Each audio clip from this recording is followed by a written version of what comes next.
Hey everyone, it's Rose and that's Cher, and today I wanted to talk to you all a little bit about what being bedbound means, what being housebound means, and kind of a bunch of different things in regards to mobility and Amberlynn. So let's go ahead and jump right into it.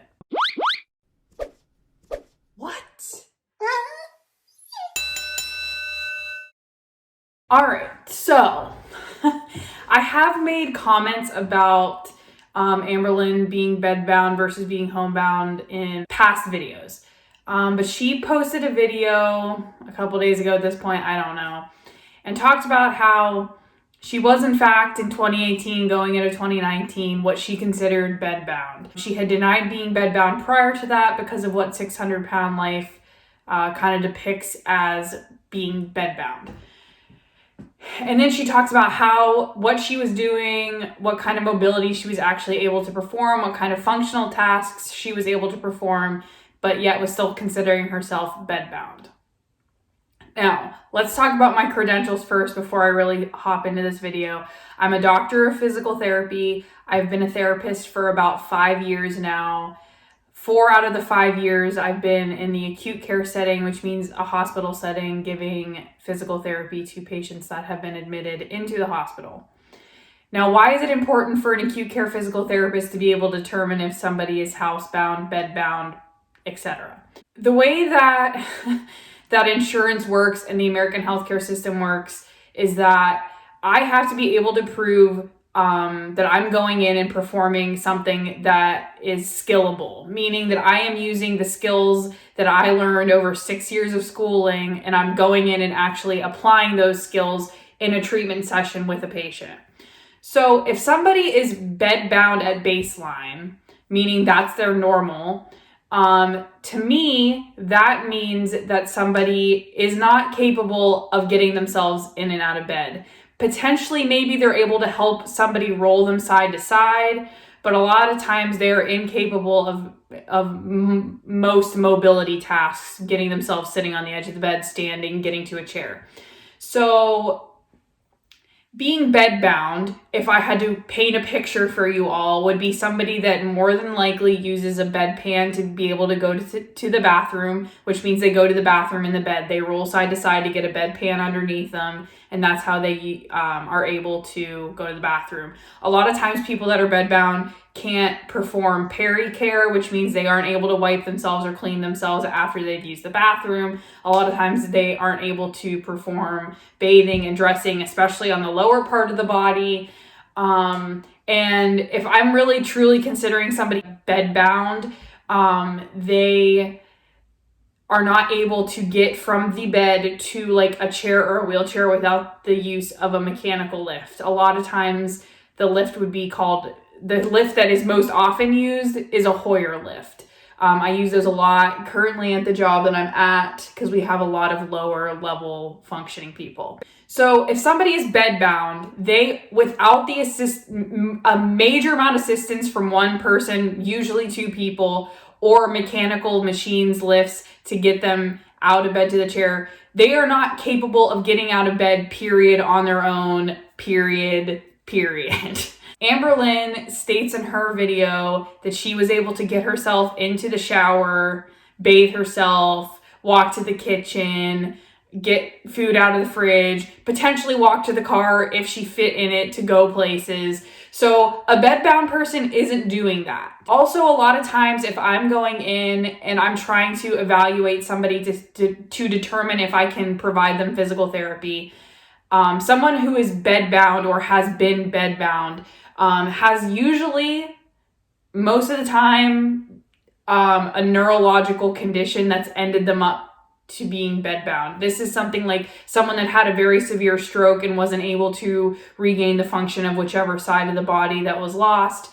This is someone that had a traumatic brain injury and lost function in their legs. This is someone that had a spinal cord injury and has lost function of, either both their legs or, from the neck down, they have no functional ability. These are people that have some kind of just debilitating disease like MS, potentially muscular dystrophy, potentially, just a disease that gradually takes your mobility away to the point that you aren't able to get out of bed anymore. A disease or an injury.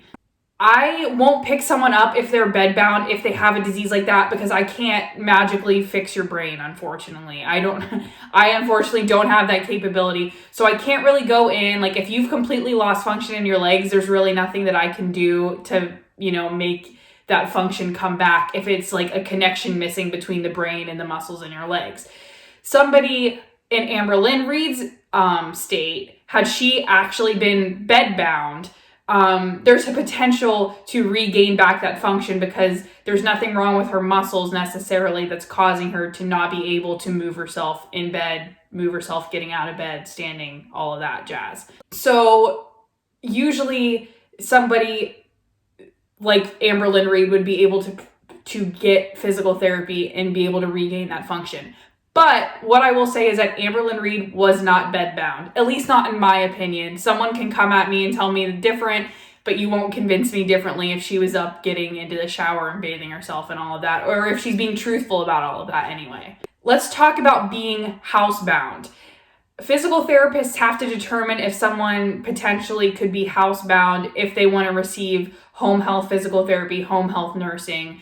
In order to qualify for those kinds of services to come to your house, it has to be determined that you are in fact housebound. There is no way that you could leave your house to go get physical therapy. You could leave your house to go get occupational therapy. You could leave your house to go to the doctor to get the nursing care that you might need.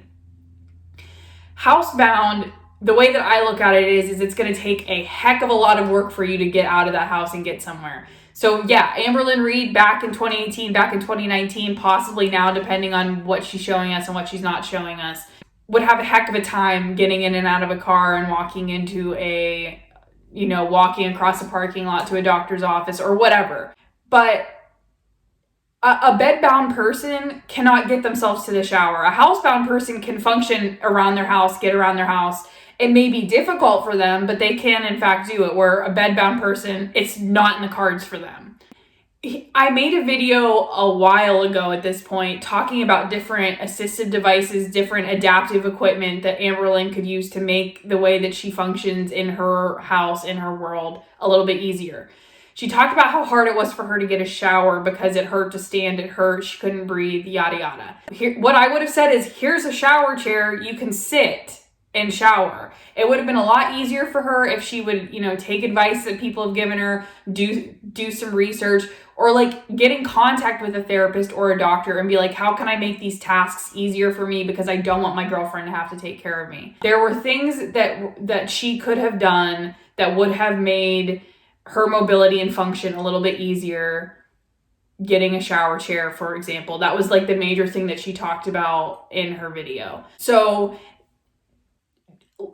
the only thing I needed to hear was that she was able to get in and out of the shower and bathe herself to know that she wasn't bedbound. Because a lot of times, people that are bedbound are in the bed, they get their baths in bed and someone's helping them do that because they can't do it on their own. So she kind of blamed, I guess is the right word, her regression in her functional abilities on the fact that her leg hurt and her leg bothered her. And that's why she ended up being stuck in bed so much. And that is one thing that I talked about in a video where the video after she fell, and I talked about how detrimental a fall with an injury would be for her. The longer that you're in bed, the weaker you get, and then the harder it is for you to eventually get out of bed. For every day that you're in bed and you're not doing activity, it takes 3 days to recover. That's why any kind of injury for Amberlynn that puts her in bed for an extended period of time is going to be absolutely detrimental to her. And it doesn't surprise me that she lost mobility when her legs really started to bother her. If she were to fall and hurt herself and get stuck in bed for 6 to 8 weeks, she'd be done. One thing that I tell my patients over and over again, especially when they don't want to get out of bed, but they want to be able to go home, is that the longer that you sit in bed and wait to start moving, the harder it's going to be and the longer it's going to take you to recover and the longer it's going to take you to get home in the long run. The other thing that I wanted to talk about in this video was the lymphedema conversation that keeps coming up with her now. She tweeted at me a long time ago and said that a doctor had officially diagnosed her with lymphedema. My one issue with that is that I'm shocked that she's not getting treatment for lymphedema. A lot of times, like I've talked about in other videos, in my video about lymphedema, you get wraps, compression garments to kind of get that fluid out of your leg or wherever it may be. So I have a hard time believing that a doctor has diagnosed her with lymphedema and she's had no follow-up care or treatment for that. Yeah, I guess that's basically it. I didn't write notes for this video, so this was all like kind of word vomit at you guys. So I'm sorry for that. But I just really wanted to get this out here and kind of just have like an open conversation about it. I do not believe that Amberlynn is bedbound. She was housebound potentially. She seems to be getting out and moving more now, which is great. And I'm glad that she's doing that. And I'm glad that she's kind of woken up to the fact that she needs to get up and moving, or she's going to keep regressing till she actually really is bedbound. If you guys have any questions about anything, please leave them in the comments and I will try my best to get back to everybody. Thank you guys for watching. If you like this video, please give it a thumbs up. If you're interested in seeing more from me, please subscribe and hit the notification bell so you get notified when I upload. I always leave my Twitter and Instagram link down below so you can follow me over there if you'd like. Thank you again for watching, and I will see you in the next one.